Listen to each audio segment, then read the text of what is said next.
Se Ulisses Correia e Silva for primeiro-ministro, Cabo Verde vai poupar 200 mil contos por ano, porque o MPD vai ter um governo de 10 ministros, poupando dinheiro ao erário público. Vamos governar com um governo pequeno, eficaz, bem coordenado e com capacidade de liderança. O doutor Ulisses Correia e Silva dizer que ele governo quer poder ter mais do que 10 ministros. E com isso ele vai poupar 200 mil contos por ano.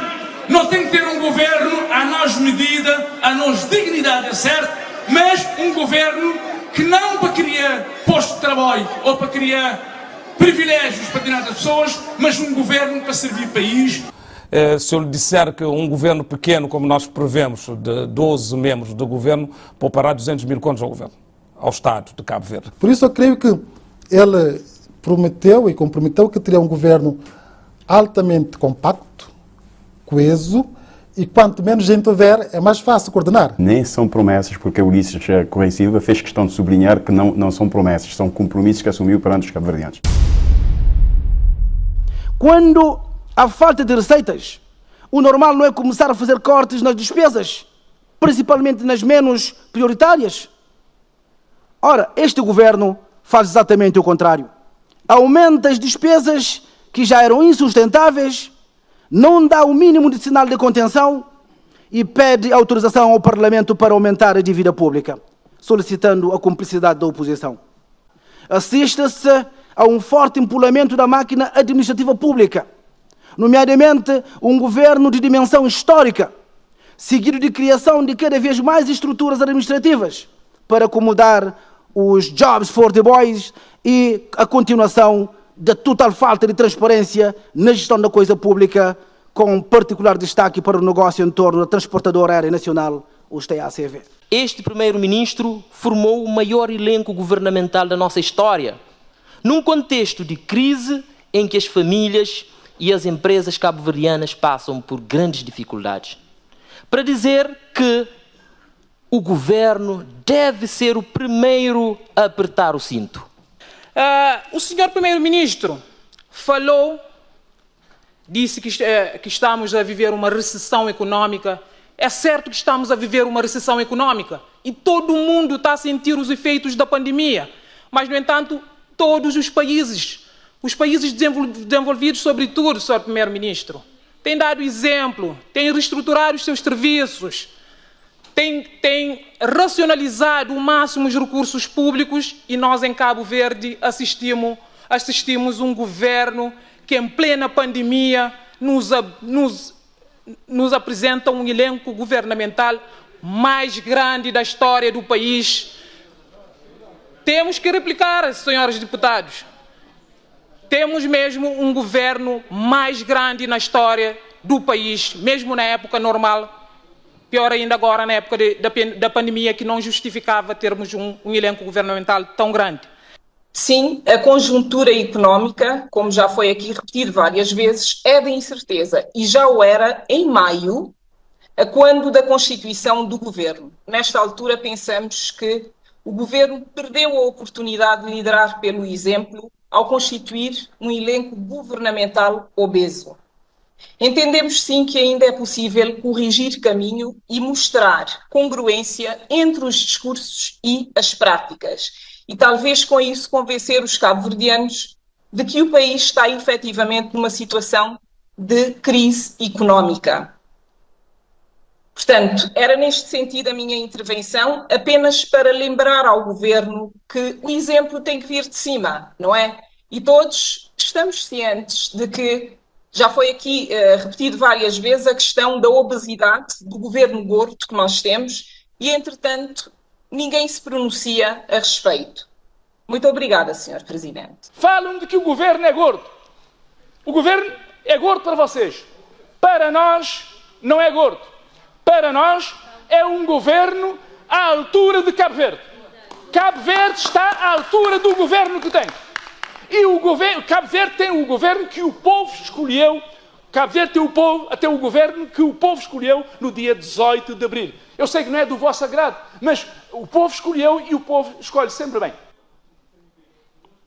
Não nos intimidamos com com termos de tentar condicionar este governo relativamente à dimensão do governo. Este governo está na dimensão que Cabo Verde precisa neste momento. Está na dimensão que Cabo Verde precisa neste momento. Aqueles que querem fazer um governo com 5 membros do governo, que o façam, quando forem primeiro-ministro. Com este primeiro-ministro fazemos o governo que precisa dar respostas a Cabo Verde. Precisa dar respostas a Cabo Verde. Senhor Deputado, eu estou a intervir. E já estou quase a terminar. Aguento só um bocadinho. Muito bem. Precisamos, de facto, de uma administração eficaz e eficiente, que produza resultados e cobrem depois os resultados do governo. Portanto, as contas não se fazem só relativamente à questão de volumes. Em termos de despesas, as contas se fazem em termos de resultados que essas despesas produzem e nós estamos convencidos do que queremos fazer. Precisamos de ter 28 membros de governo em Cabo Verde? Eu julgo que não.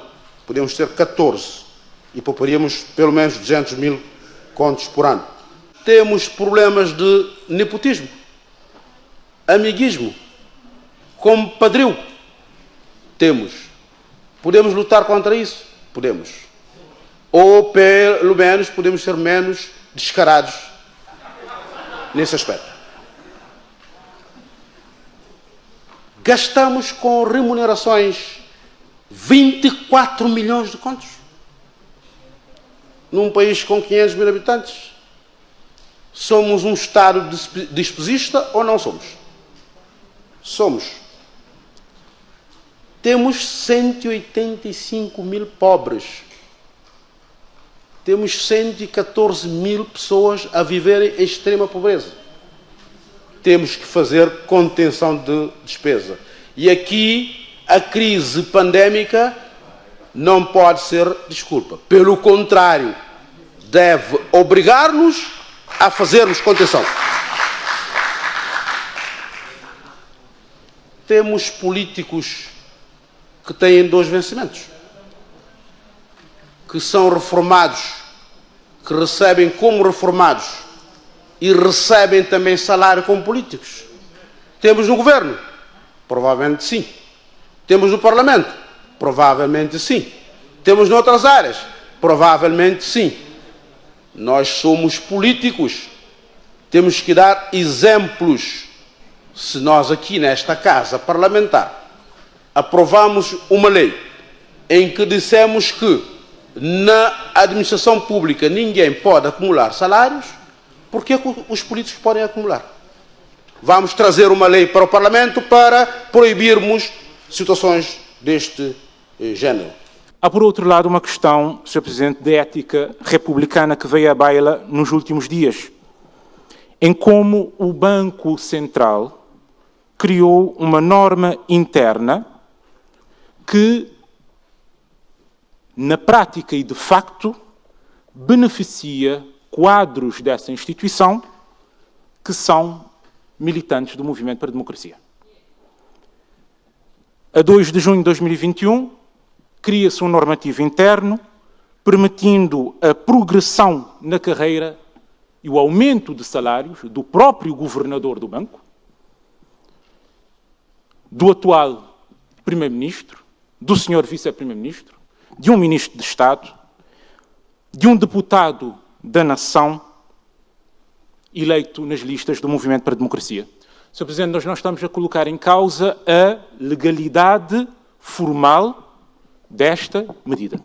Estamos a colocar em causa os limites ou o desrespeito aos limites da ética republicana, maiormente numa altura em que atravessamos as consequências negativas da pandemia da Covid-19, em que há um aumento de facto da eletricidade, dos combustíveis, do gás, em que há tanta gente no desemprego, em que há trabalhadores com os seus rendimentos reduzidos por estarem em layoff.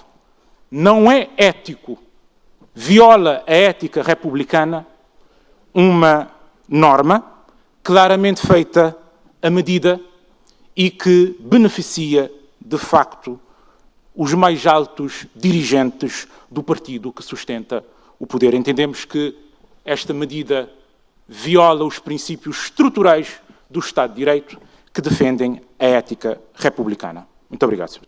Relativamente à situação que aconteceu no Banco de Cabo Verde e que um jornal da praça colocou na primeira página, eu acho que trazer este assunto com o mesmo teor, indo na mesma linha, demonstra claramente um populismo sem precedente.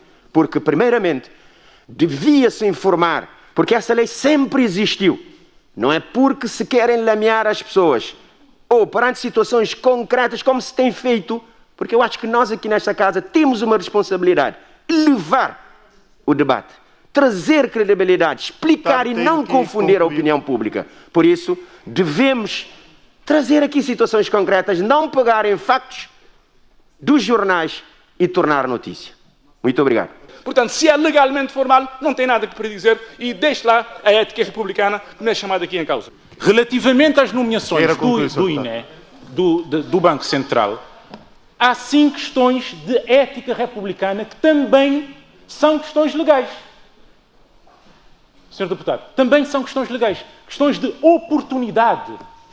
Questões de contexto político e social.